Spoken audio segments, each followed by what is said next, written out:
Vaïlama, rebonsoir. Vous vous attendiez à un tel déferlement d'enthousiasme et d'admiration hier soir? Vous pouvez m'appeler Vaï. Vaï. Mais effectivement, je savais que l'accueil serait chaleureux et fleuri, mais je ne m'attendais pas à ce qu'il soit aussi nombreux. Donc j'ai été agréablement surprise et très honorée de voir la chaleur de la Polynésie, découvrir autant de personnes sur le tarmac. Alors, vous avez eu le temps de vous mettre dans la peau de Miss France en une semaine, en quelques jours. Est-ce que vous avez toujours autant d'émotions en vous? Toujours, bien sûr. J'ai toujours la tête dans les étoiles. J'ai du mal à reprendre, à retrouver le sol. Pour le coup, c'est tellement beau et puis l'aventure est intense. On n'a pas le temps de se poser de questions. Il faut être endurant. Et c'est tellement grisant, j'adore ça. Sylvie Tellier, vous vous attendiez à 20 000 kilomètres de la métropole à un tel accueil. Je rappelle que c'est votre première Miss Tahiti, Miss France. Oui, c'est vrai. Je m'attendais à un accueil comme ça parce que j'ai eu la chance de venir plusieurs fois ici à Tahiti pour l'élection de Miss Tahiti. Je connais la ferveur qu'il y a déjà des Tahitiens autour de cette élection de Miss Tahiti, qui est vraiment un événement incontournable ici. Et je savais à quel point les Tahitiens attendaient cette couronne depuis quelques années. Et je suis ravie qu'elle revienne ici 20 ans après Mareva Galanter pour cet anniversaire. C'est super. Est-ce qu'elle faisait partie de vos favorites? Vous pouvez nous dire? Oui, elle faisait partie de mes favorites, mais pas seulement à moi. À beaucoup de personnes de l'organisation. Elle a fait une préparation sans faille. Elle a été très sympathique et je pense que c'est ce qui est important. Elle est très sympathique. Oui, mais elle l'a été pendant la préparation. C'est important parce qu'elles sont 30 candidates. Et comme le dit très bien Mareva Georges, c'est un vrai travail, Miss France. Il faut rester proche des gens. Et elle l'a été, en tout cas, elle a été proche de l'organisation et je suis sûre qu'elle sera proche des Français cette année. Alors, cette arrivée était aussi attendue que celle d'un chef d'État. On dit qu'un millier de personnes avaient fait le déplacement. Un défi de taille en termes d'organisation et de sécurité pour la société aéroport de Tahiti. Bousculade et bonne humeur aussi pour les équipes de télévision, dont David Chang et Jérôme Lee. Un retour prestigieux, mais aussi 3 arrivées et 4 départs dans la même soirée pour un trafic de 1554 passagers au total. L'aéroport de Tahiti met donc les bouchées doubles niveau organisation et ça commence dès l'entrée du parking où on trie les visiteurs, des voyageurs. S'ils viennent pour l'arrivée de la Miss Vaïlama, donc on leur dit d'aller se garer à Vaitupa. Un effectif doublé, soit une trentaine d'agents au total pour prévenir tout débordement et le parking gratuit mis à disposition à Vaitupa qui s'avère bien utile. Il y a déjà du monde sur Vaitupa, les bus sont déjà prépositionnés. Dans 2 minutes, ils vont commencer à venir donc, sur l'aéroport. Il y a déjà des personnes à bord des bus. Les compagnies aériennes ont elles aussi pris leur disposition. On conseille aux passagers d'entrer rapidement à l'intérieur. Parce qu'avec la Miss France qui arrivera ce soir, il risque d'y avoir beaucoup de monde. Une arrivée digne d'un chef d'État, l'une des plus populaires que l'aéroport de Tahiti ait connue.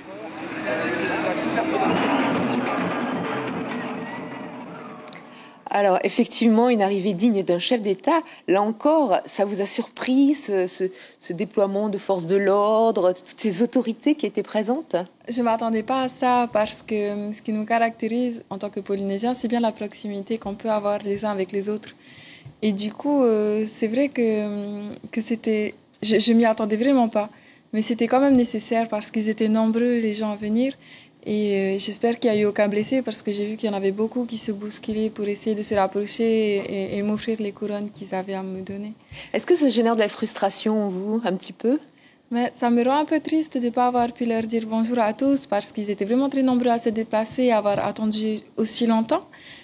Mais ça m'a fait tellement plaisir de les avoir vus, et même si c'était court. Sylvie, c'est toujours comme ça, la folie, quand une candidate, quand une Miss France rentre chez elle? Le retour de la Miss France chez elle quelques jours après son élection, c'est toujours un moment fort parce que les gens viennent lui témoigner de la remercier d'avoir gagné. Et puis la Miss France leur témoigne aussi beaucoup d'affection pour avoir voté pour elle. Elle a été élue avec 44% des suffrages samedi dernier. Donc très loin devant sa première dauphine Miss Guadeloupe qui représentait aussi un département d'outre-mer. C'était une finale, en fait, on dit un top 2. un top 2 d'outre-mer. On reviendra en détail sur la parade de demain après-midi. Mais vous savez qu'avec l'enthousiasme des Tahitiens, leur ferveur, leur admiration, ça peut durer beaucoup plus longtemps que vous l'avez prévu. Vous savez ça? Oui, on est là pendant 15 jours, donc ça va bien se passer. Alors Vaille, vous n'avez pas eu une minute à vous depuis votre arrivée hier soir. Une courte nuit d'abord, suivie d'un agenda de président de la République. Vous avez commencé la journée très tôt en enchaînant rencontres et séances photos. Brigitte Olivier et Hiro Terorotua ont pu vous voler quelques instants en début de matinée et d'après-midi. Souriante au balcon de sa belle chambre comme une star, la nuit a été courte, mais Vaille Malama ne renacle pas alors qu'une très longue journée l'attend. Je suis endurante, donc ça va bien fonctionner. Vous avez pu vous reposer un petit peu? Un petit peu dans l'avion, sur les tronçons de Paris à Los Angeles et de Los Angeles à Papeete. Et un petit peu hier soir aussi dans ce superbe lit. Elle a enchaîné les séances photos, a répondu aux diverses sollicitations et trouve 5 minutes de répit chez Moea Fojra. Moea, ancienne Miss Tahiti, deuxième dauphine de Miss France, qui connaît Vaille Malama depuis qu'elle est toute petite. Je trouvais qu'elle était très mignonne. En plus, elle était espiègle quand elle était petite. Je me suis dit, ça c'est une graine de Miss. Elle sera Miss un jour. J'étais sûre qu'elle allait gagner, vraiment. Oui. Et je suis contente pour elle et pour la Polynésie. Les deux présidentes, Sylvie Tellier pour le comité Miss France et Leiana Fojra pour le comité Miss Tahiti, sont devenues très amies et vont aider autant que possible Vaille Malama à faire face à ses nombreuses obligations. Mais Leiana sait que sa protégée ne fatiguera pas. Je pense pas. Je pense que là, pour le moment, elle est encore sur son petit nuage. Elle réalise peut-être pas trop encore. Peut-être qu'elle accusera le coup après. Mais là, je pense qu'elle apprécie. Vaille Malama apprécie tout ce qui lui arrive. Elle se rend compte qu'elle vit en conte de fées. Et puis après ça, elle aura une semaine de vacances. Donc ça va. Et le marathon d'une journée folle se termine ce soir sur le plateau de notre journal. Alors Vaille, vous avez souri en entendant le mot espiègle et pourtant vous avez déclenché le sourire de toute la France avec ce fameux sapristi qui vous est venu tout de suite après votre couronne. Comment ça vous est venu? C'était comme ça? De base, j'essaye d'éviter de dire des gros mots parce que je trouve ça pas très beau. Du coup, je remplace beaucoup les mots comme patin ou sapristi, saperlipopette. C'est ça. Oui, vous lisez beaucoup Tintin au Tibet, Tintin, les bandes dessinées. Pas forcément, mais c'est vrai que plus le temps passe et plus je cherche de nouveaux mots à prononcer pour que ça aille mieux. Alors, on va revenir un petit peu sur ce parcours qui vous a mené jusqu'à Miss France. On a vu au début du journal, votre famille est très proche de vous. C'est un peu votre rock, votre socle. Ça n'a pas été difficile de tout quitter là ces dernières semaines pour ce concours? En réalité, l'aventure était tellement prenante que je n'avais pas forcément le temps de penser à autre chose qu'à l'aventure elle-même. Mais j'envoyais régulièrement des lettres écrites parce que comme ça m'évitait d'avoir le stress de la réponse. Et puis ça me permettait de transmettre tout ce que moi j'avais besoin de dire. Donc tout allait bien. On vous a beaucoup entendu parler de vos problèmes de votre enfance, vos problèmes physiques, de poids notamment. Vous avez perdu beaucoup de poids, vous êtes absolument ravissante. Voilà, vous avez suscité la jalousie, à mon avis, de millions de femmes. Est-ce que vous avez mené un combat, vous dites, c'est un véritable combat que vous avez mené. Est-ce que vous pensez que ça peut être un exemple pour la jeunesse polynésienne qui, on le sait, a tendance à se laisser un peu aller vers l'obésité et l'exemple américain?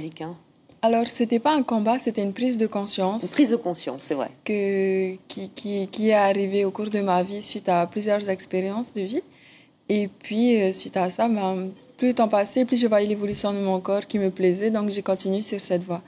Et j'espère que les choix que j'ai faits pourront être un exemple et encourager les jeunes personnes en manque de confiance ou qui sont hésitantes à prendre des décisions, à vivre leurs rêves pleinement.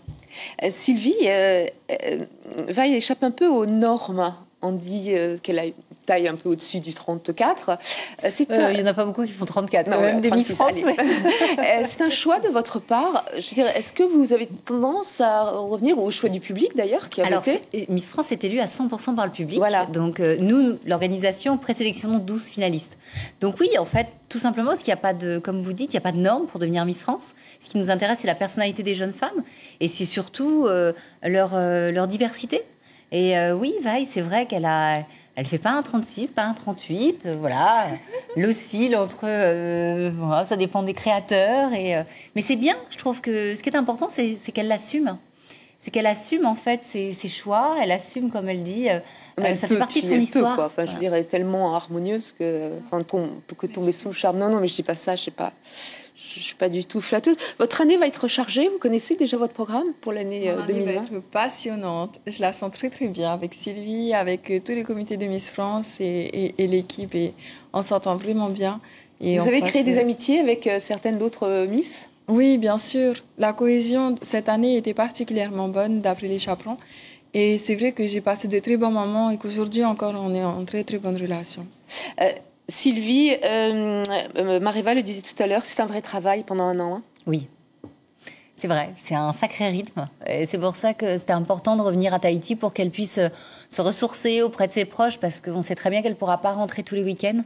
Il y a quelques heures de vol qui séparent Papeete de Paris, mais oui, c'est un vrai travail, mais c'est aussi un vrai tremplin. Elle va faire cette année beaucoup de rencontres, elle va vivre beaucoup d'expériences. Et alors, pour voir les autres Miss, c'est un plus pour l'avenir. Quelle rencontre, quelle expérience, de quelle rencontre, de quelle expérience vous rêvez ? Quel serait votre rêve ultime cette année de sacre ? En réalité, j'ai déjà atteint tous mes rêves, tous mes objectifs, donc j'ai pas encore eu le temps de me projeter plus loin que demain. Et pour le coup, j'attends avec impatience chaque jour parce que chaque jour a beaucoup de surprises à m'apporter. Sylvie, je ne sais pas si vous allez me répondre. Miss France à Tahiti en 2020, c'est possible ? Malheureusement, il nous manque des salles. Il nous manquerait une infrastructure de zénith. J'adorerais faire ça dans le lagon, hein, mais vous organisez ça, techniquement, ça serait compliqué. Non, j'aimerais. On a eu la chance il y a 3 ans de faire la préparation de Miss France ici à Tahiti, et j'aimerais réitérer l'expérience parce que c'est un anniversaire pour Tahiti et c'est resté des souvenirs super pour la promotion de Camille Serre, et je pense que ça serait bien que Vaï Malama leur serve comme ça de guide pour son Fénois. Vous avez eu plusieurs candidates malheureuses au titre ces dernières années. Ça a été un soulagement pour vous quand vous avez entendu Miss Tahiti ? Pourquoi malheureuse ? Je parlais des dernières candidates qui ont fini première dauphine et qui n'ont pas atteint la marche suprême. À mon sens, c'était pas un malheur, mais faire partie du top 5, c'est vraiment quelque chose de bénéfique. C'est une vitrine incroyable pour le pays, et en plus, elles sont arrivées première dauphine, c'est vraiment un beau score.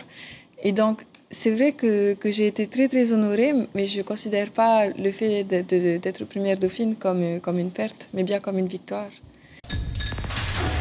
L'information en continu sur Polynésie la première, Internet et réseaux sociaux.